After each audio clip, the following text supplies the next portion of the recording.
আর সে স্কুলে প্রোগ্রামের জন্য রেডি হয়েছে, কিন্তু এখন হাঁটতেই পারছে না। তাহলে ডান্স হবে কি করে হাঁটতে না পারলে? হ্যাঁ বলো কি হয়েছে? তোমার মোজা এত নোংরা কেন হয়? আমি ধুতে গিয়ে আজকে কি গন্ধ মা! গরমের দিন না বাবা। আর তুমি প্রতিদিনই সাদা সাদা জিনিস কেন পরে? কলার গুঁড়ো পুরো মাটি দিয়ে ভরে যায়। তুমি ধুয়ে দিলে? একদিনের বেশি আর সাদা জামা তুমি পরবে না। ঠিক আছে। আর জুতোর মোজার মধ্যে কি গন্ধ! তুমি রাত্রিবেলা জুতো পরে এসে ওয়াশিং মেশিনের মধ্যে ঢোকাবে, আমি নয় মা চালিয়ে দেবো। জুতো ঢুকিয়ে দেবো ওয়াশিং মেশিনে? হ্যাঁ ঢুকিয়ে দেবে, মোজাও ঢুকিয়ে দেবে। কি গন্ধ বাবা, আমার বমি পেয়ে যাচ্ছিল। ঠিক আছে। তো কোন মোজাটা ধুয়েছো দেখি? আচ্ছা প্রতিদিন এই মোজাটাই পরে। রোজ দিন এটা পরি না, আমার 4 জোড়া মোজা আছে। রোজ দিন এটাই করো।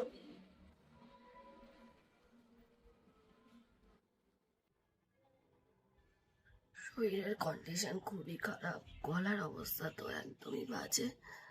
দুদিন ধরে এত জ্বর, জ্বরের থেকেও বেশি হচ্ছে গা হাত পা এত ব্যথা, মানে এক পাশ থেকে ওপাশে হতে গেলেও মনে হয় জীবনটা বেরিয়ে যাচ্ছে।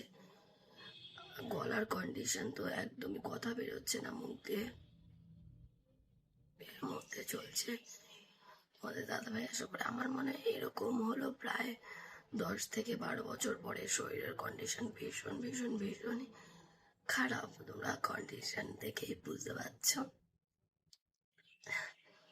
যাই হোক, এর মধ্যে ভিডিও করা পসিবল হচ্ছে না, তোমাদের সাথে আপডেট শেয়ার করতে পারছি না। দুদিন যাকে বলে পুরো বিছানায় শোয়া, মানে এই বিছানা থেকে যে উঠে জলটুকু খাবো সেটা আমি পারিনি, এত আমার শরীরের কন্ডিশন খারাপ।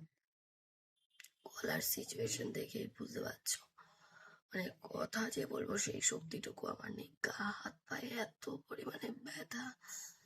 আমি এখন চারিদিকে শুনতে পাচ্ছি যে এইরকম ধরনের ভাইরাল ফিভারটা হচ্ছে সবার, তবে ফিভারের থেকেও বেশি সেটা হচ্ছে গা হাত পায়ে মারাত্মক পরিমাণে ব্যথা। মানে এপাশ থেকে যে ওপাশে ঘুরবো সেই শক্তিটুকু নেই শরীরে। দুদিন ধরে ভীষণই বাজে অবস্থার মধ্যে সময় কাটছে। যাই হোক, তাড়াতাড়ি সুস্থ হয়ে যাই, তারপর তোমাদের সাথে আবার আসবো।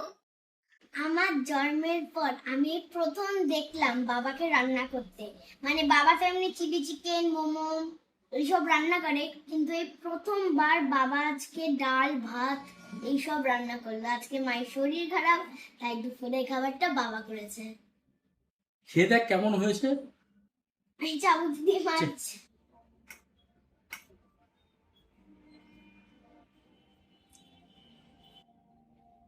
আর মাছের মধ্যে এই চামড়াগুলোই শুধু খেতে বেশি ভালো লাগে। দেখ তো টক ডালটা কেমন হয়েছে। আজকে সব আমাকে দিয়ে টেস্ট করাবে, যেহেতু উনি রান্না করেছেন।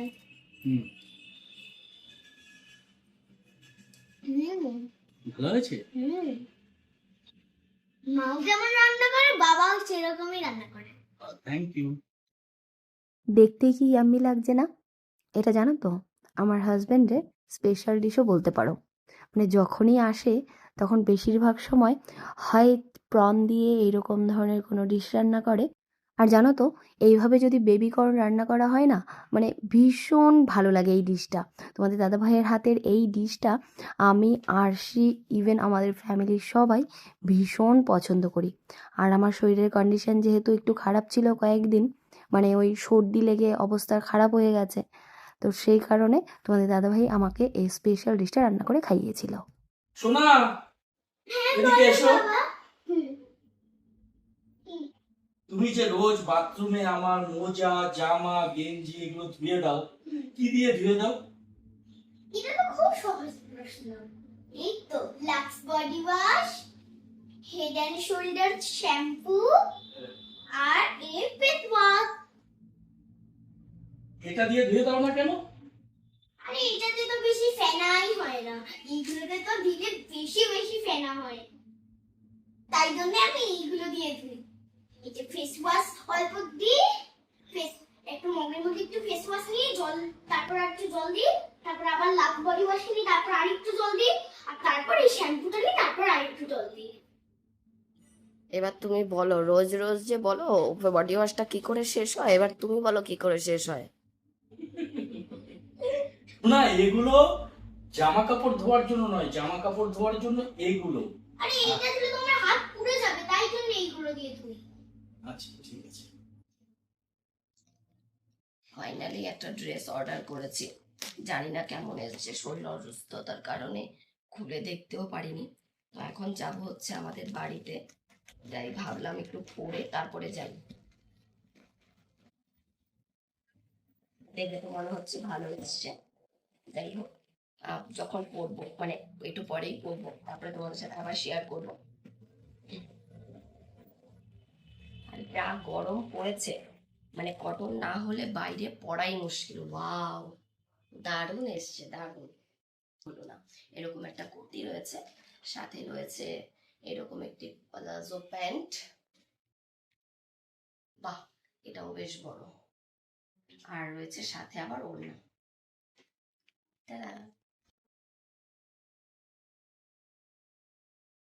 ড্রেসটা পরে নিয়েছি, ড্রেসটা পরার পরে মনে আরো বেশি ভালো লাগছে, কালারটা এত সুন্দর, আর আমার সাথে মনে ম্যাচ করে গেছে। আমি এরকম ড্রেস খুব কম পরি, কিন্তু এইবার একটা অর্ডার দিয়েছি, দেখি কেমন লাগে।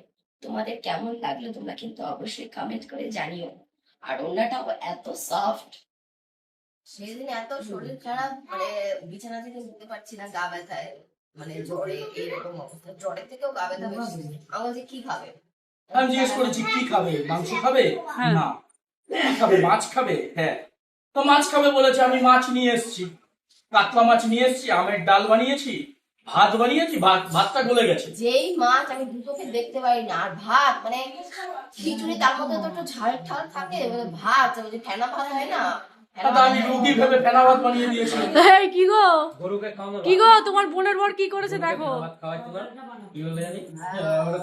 চলো। আর সেই মাছ, যেই মাছ দুই চোখে দেখতে পারি না, সেই মাছের এই ভিজা করে তা দিয়েছে। সেটা আমার বলে যে মাছ খাবে, আমি মাছ নিয়ে এসেছি, তো স্পেসিফিক একটা নাম তো বলতে হতো যে আমি না বলো, আমি বড় মাছ রান্না করতে পারি, ছোট মাছ রান্না আমি ছোট মাছ রান্না করতে পারি না। আমি কি করে এবার খাবে ট্যাংরা, আমি ট্যাংরা বানাতে পারি না। এ বাদন, তুই রান্না বান্না করতে পারিস তো? খাবে পুঁটি মাছ, আমি পুঁটি বানাতে পারি না। আমি যেটা বানাতে পারি সেটাই বানিয়ে দিয়েছি। ডাল ডিম মাংস শেষ। ডাল ডিম মাংস। আর রুটি মানুষের কি কোনো বাজ বিচার থাকা উচিত? এটা কা যেটা দেবো সেটাই খাবে। ও আচ্ছা, বলে রুটি মানুষ। এবার যদি কোনো নাম্বার দেয় তখন হবে, নাম্বার রান্নায় নাম্বার। মাছটা এত ভালোবেসে মন দিয়ে হাটটাকে মাছে দিয়ে বানিয়েছি যে আমার বউ অসুস্থ, আমি একটু ভালোভাবে রান্না করে খাওয়াই। আবার আমাকে বলছে কি দেখো ভাতটা না এরকম বলে গেছে। ভাতটা কি জানো তো, মানে ভাতটা কম ফুটাতেই নামাতে হয়। আমি নর্মালি যেটা ভাত হয় সেদ্ধ করতে করতে করতে করতে এবার আমি দিয়েছি, দেওয়ার পরে মার গালিয়েছি, মার গালার পরে ভাতটা নিচে না বেশি সিদ্ধ হয়ে গেছে, নিচের মাঠটা আর ছাড়েনি, ওটা থেকেই গেছে। আমার সোনা চাঁদের কণা, আর কি কি বলবো, ডাক্তার উকিল নয় তো তোকে মন্ত্রী বানাবো, মন্ত্রী বানাবো রে তোকে মন্ত্রী বানাবো, এরপর 4 পুরুষ ধরে বসেই খাবো। অনেকগুলো ড্রেস অর্ডার করে দিয়েছে হাজবেন্ড, তো সেইগুলো এখন একে একে আনপ্যাকিং করছি, আর হচ্ছে তুলে তুলে দেখছি। এই যে এই কালারটা, এত সুন্দর কালার একটা, দেখো গলার কাজটা দেখেই বুঝতে পারছে, এটার মধ্যে হোয়াইট কালারটা আরো বেশি যেন সুন্দর লাগছে। আমি হচ্ছে এসছি আগরপাড়ায়, কিন্তু শরীরের কন্ডিশন মানে কিছুতেই ঠিক হচ্ছে না, গলার মানে মনে হয় ইনফেকশন হয়ে গেছে আই থিঙ্ক, কারণ ওষুধ খাওয়ার পর গা হাত পা ব্যথা কমে গেছে, এখন আবার গলায় হয়েছে। তো যাই হোক, এখন যাচ্ছি হচ্ছে ডাক্তারের কাছে দুপুর বেলা। এই ড্রেসটা তো আনবক্সিং এর সময় তোমাদের সাথে শেয়ার করা হলো, পরে কেমন লাগছে সেটা কিন্তু তোমরাই কমেন্ট করে জানাবে। আর একদমই হলো না, পুরো অপরাজিতা ফুলের মতন লাগছে। গরমের সময় পরে ভীষণই আরাম। তো গরমের কালেকশনই তোমাদের সাথে দেখানো হচ্ছে, মানে সামার কালেকশন। তোমরা যারা চেক আউট করতে চাও, মানে পারচেস করতে চাও, অবশ্যই চেক আউট করে নিও। পুরো নীল কণ্ঠ।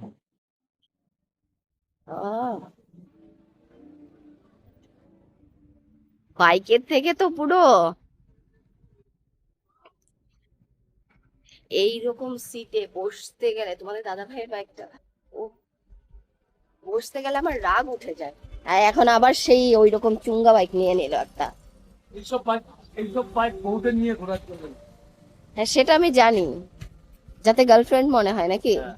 চলো। মাঝে মধ্যে এটাও তো ফিল করতে হয়, সারা জীবন তো সংসার করবো বউ আর হাজবেন্ড হিসাবে না, কখনো কখনো তো প্রেমিক প্রেমিকা হিসাবেও আমাদের সংসার করা উচিত। ওরে বাবা রে, অনেক জ্ঞান দিয়েছো তুমি, থ্যাংক ইউ।